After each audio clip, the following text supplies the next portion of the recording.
दर्पण सूत्र बताया गया था। दर्पण सूत्र हमने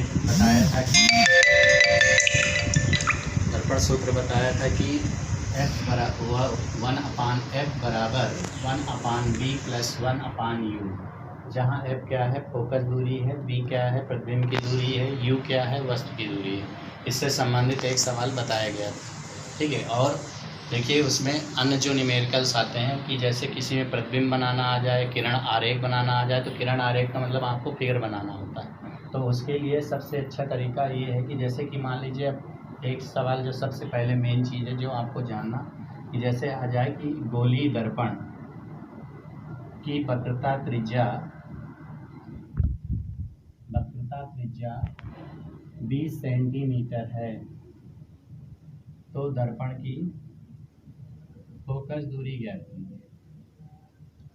तो आपको ये बताया गया था वक्रता त्रिज्या और फोकस दूरी में क्या संबंध होता है, एक सूत्र बताया गया था F बराबर R/2। अब आपको मालूम है कि गोलीय दर्पण दिया है, अब गोलीय दर्पण में प्लस और माइनस आपको नहीं रखना है, ठीक है। उसको आपको सीधा सूत्र ही रखना है F बराबर R/2, क्योंकि गोलीय दर्पण में उत्तल भी आता है अवतल भी आता है।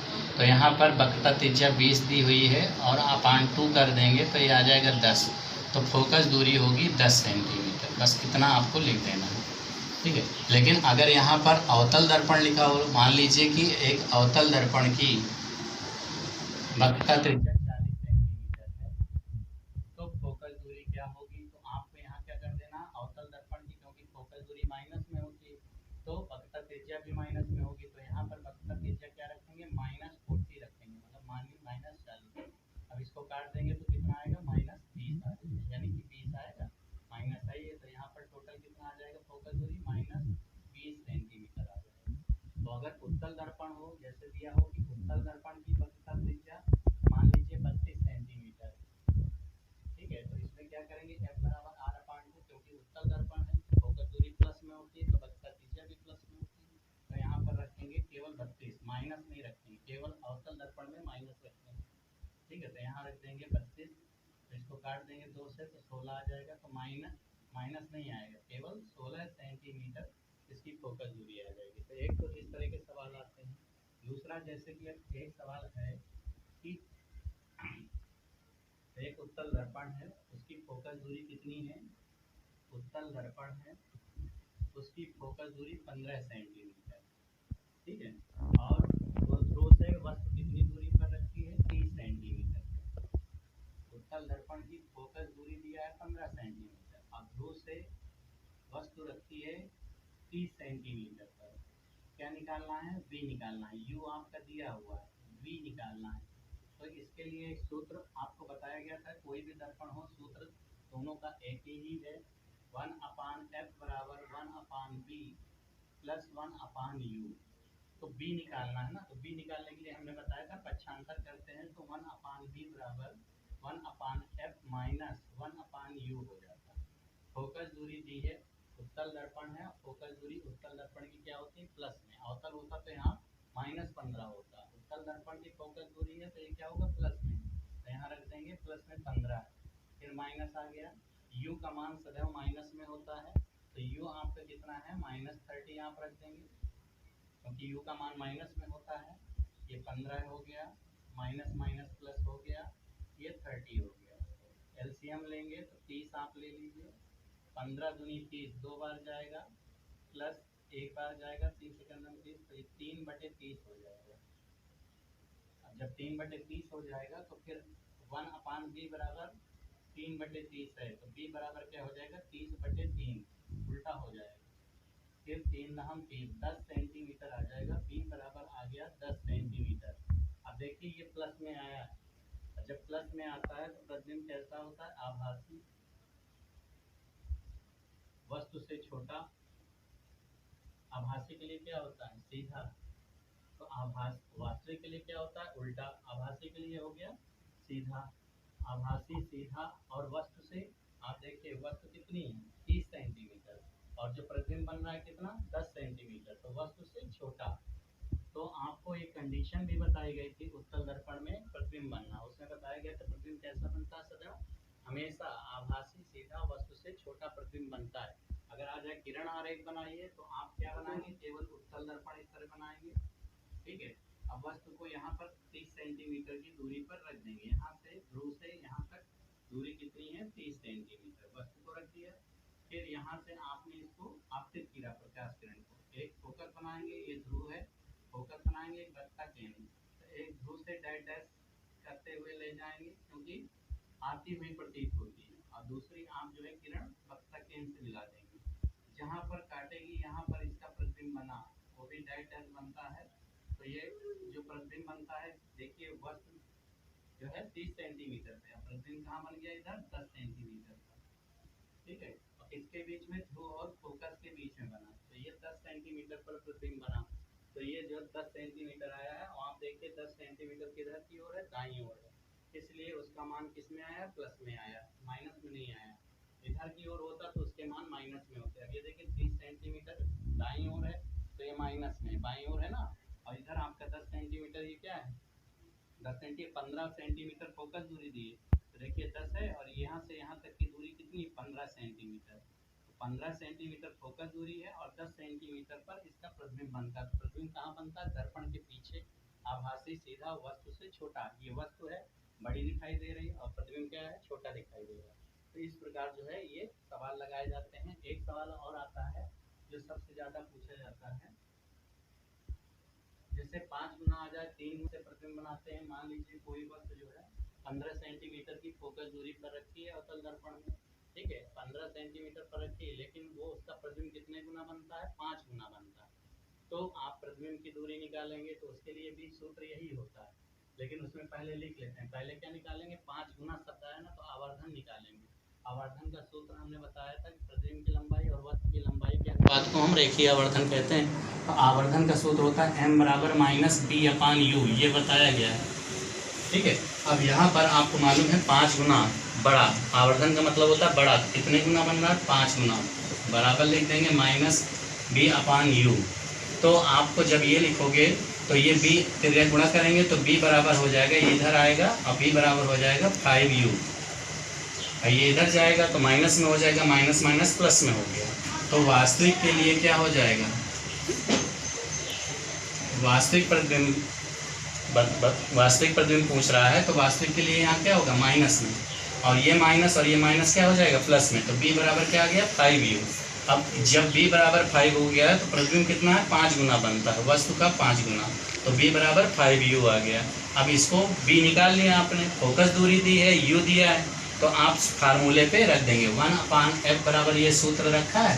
तो आपको मालूम है कि f कितनी है, फोकस दूरी 15 सेंटीमीटर, -15, ठीक है, क्योंकि अवतल दर्पण है तो -15 होगा, बराबर 1/b, b कितना आया है आपने निकाला है 5u, तो यहाँ 5u रख देंगे। वस्तु का 5 गुना, तो वस्तु अपनी जगह पर रहेगा प्लस 1/u, ये आ गया।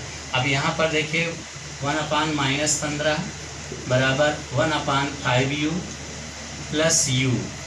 अब इसको आप एलसीएम ले लेंगे तो 5u आएगा, ठीक है। अब 5u की जगह यहाँ पर क्या हो जाएगा, 1 बार जाएगा, ये 5 बार जाएगा, तो कितना आ जाएगा 6/5u, ठीक है। अब इसमें 1/- क्योंकि देखिए यहाँ मान नहीं रखा इसलिए प्लस में ही रहेगा, माइनस में नहीं होगा।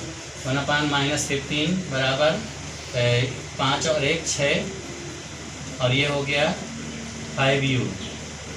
अब ये 5u निकाल लीजिए तो ये हो जाएगा 5u बराबर, फिर गुणा कर लीजिए, 15 छक्का 90 -15, 5u बराबर 15 छक्का 90, 90 हो गया।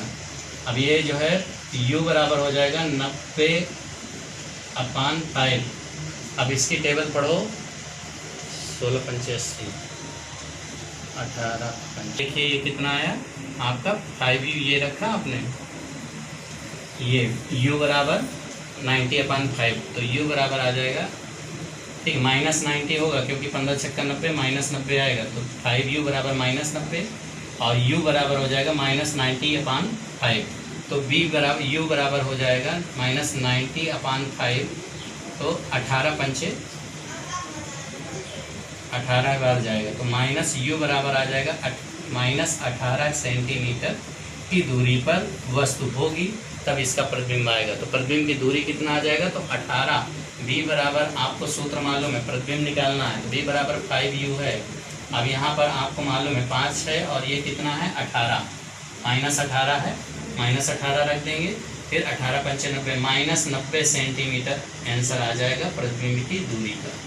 ठीक है, इस प्रकार आपको ये न्यूमेरिकल्स लगाने, ये वास्तविक प्रतिबिंब के लिए है। आभासी के लिए यहाँ क्या हो जाएगा प्लस, वास्तविक क्योंकि उल्टा होता है तो वहाँ पर माइनस होगा। आभासी के लिए यहाँ पर जितने गुना होगा, 3 गुना दिया है तो 3 रखेंगे, 2 गुना दिया है तो 2 रखेंगे, 5 गुना दिया है तो 5 रखेंगे। ठीक, इस प्रकार ये भी एक न्यूमेरिकल्स लगाया जाता है। देखिए इसी में कुछ 60 टाइप क्वेश्चन, अब जितने भी सवाल हैं सब इसी फार्मूले पे हैं। आप लोगों को सवाल दिए जाएंगे इमेज में, तो वो तो हल करके दिए जाएंगे। बाद में आपको कुछ लगाने होंगे तो वो आपको दिया जाएगा टेस्ट रूप में, वो आप सवाल खुद लगाइएगा, जहाँ नहीं आएगा बताया जाएगा।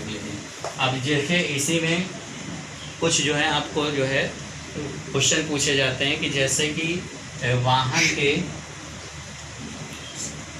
पश्च दर्पण में किसका उपयोग होता है पीछे देखने के लिए। पश्च दर्पण का उपयोग मतलब वाहन में पीछे देखने के लिए किस दर्पण का, दृश्य दर्पण का उपयोग करते हैं, तो वो आपको मालूम है उत्तल दर्पण का उपयोग करते हैं। सड़क के लगे लैंपों में किसका उपयोग करते हैं, तो उत्तल दर्पण का उपयोग करते हैं। वाहनों में पीछे देखना हो तो उत्तल दर्पण को। अच्छा, वाहनों में जो पश्च दर्पण होता है वो उसका उपयोग क्यों किया जाता है पश्च दर्पण के रूप में, क्योंकि उसमें जो प्रतिबिंब बनता है आभासी छोटा बनता है और स्पष्ट दिखाई देता है। ठीक है, आभासी छोटा बनता है, लेकिन उसको इसलिए उपयोग करते हैं क्योंकि उत्तल दर्पण का दृष्टि क्षेत्र सबसे अधिक होता है, इसलिए वाहनों में पीछे देखने के लिए उत्तल दर्पण का हम उपयोग करते हैं। ठीक है, इसी तरह एक क्वेश्चन और आता है कि सौर भट्ठी में जो सोलर पैनल लगे होते हैं, सौर कुकर वगैरह जो जिसमें भोजन पकाया जाता है, तो सौर भट्ठी में किस दर्पण का उपयोग करते हैं, तो सौर भट्ठी में अवतल दर्पण का उपयोग करते हैं। क्यों करते हैं, क्योंकि इस पर प्रकाश किरण आपतित होने के बाद क्या है एक जगह पर एकत्र होती है, यानी एक बिंदु पर मुख्य फोकस पर मिलती है, जहाँ पर ज़्यादा जल्दी गर्म हो जाता है, प्रकाश किरणें एक जगह पर होंगी तो वहाँ भोजन उसको अधिक टेम्परेचर मिलेगा और भोजन पक जाता है। तो सौर भट्ठी में किस दर्पण का उपयोग करते हैं, अवतल दर्पण का। वाहनों में पीछे देखने के लिए किस दर्पण का उपयोग करते हैं, उत्तल दर्पण का। अग्रदीप मतलब अग्रदीप का मतलब वाहनों के अग्रदीप का मतलब होता है हेडलाइट, अग्रदीप को कहते हैं हेडलाइट।